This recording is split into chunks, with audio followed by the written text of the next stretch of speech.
So that leads on to really, do you see any challenges with the emerging working from home culture, and how do you see education changing? Shall I go to you first, Kieran? Well, there's always been challenges in managing the workforce. It doesn't matter what the actual the environment is or the weather. There will be specific challenges to managing people who work from home. One of the key challenges, I think you used the word trust, is learning to trust your staff.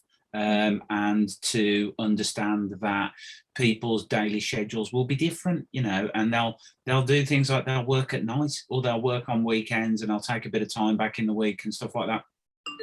I think flexibility in that approach is crucial from managers and senior leaders to allow that, because consequently off that, when you can offer that kind of flexible environment to staff, you're going to attract better people.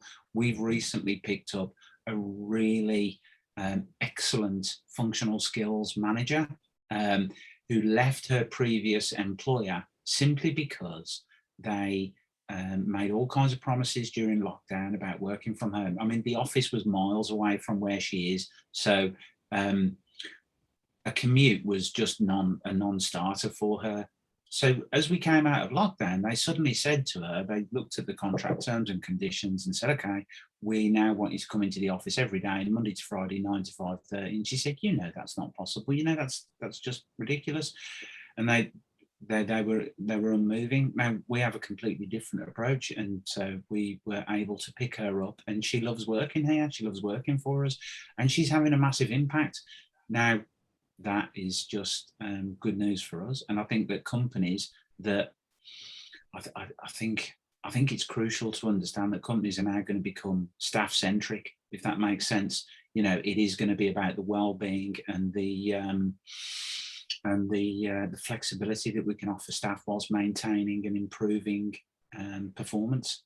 It's a balance, but it's entirely doable, and there's some real great opportunities to snap up some really good people if you keep alert to that. Yeah. And what do you think, Ben? Do you think education is going to change now we've got this new working from home culture, and how do you think it will change?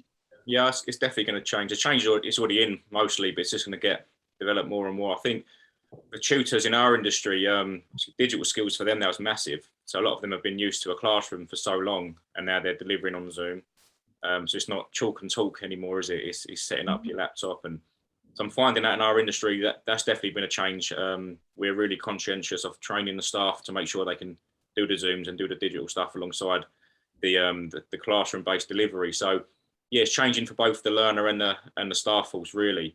As I say, I like it. We do the digital stuff ourselves with our PT course, but it is a challenge, and it is a new set of skills for experienced people in our industry as well. Yeah, and I agree with you. I think we've accelerated in the last 12 to 18 months. There seems to be more of an acceptance now of what online delivery can look like.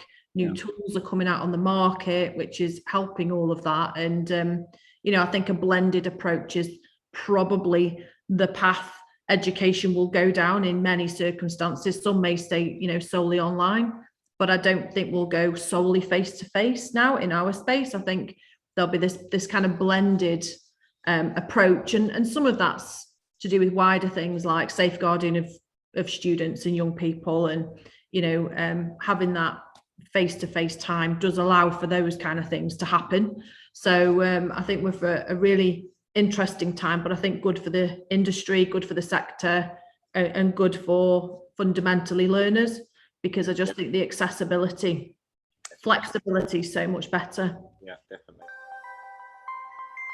Find out more today at mbhcorporation.com.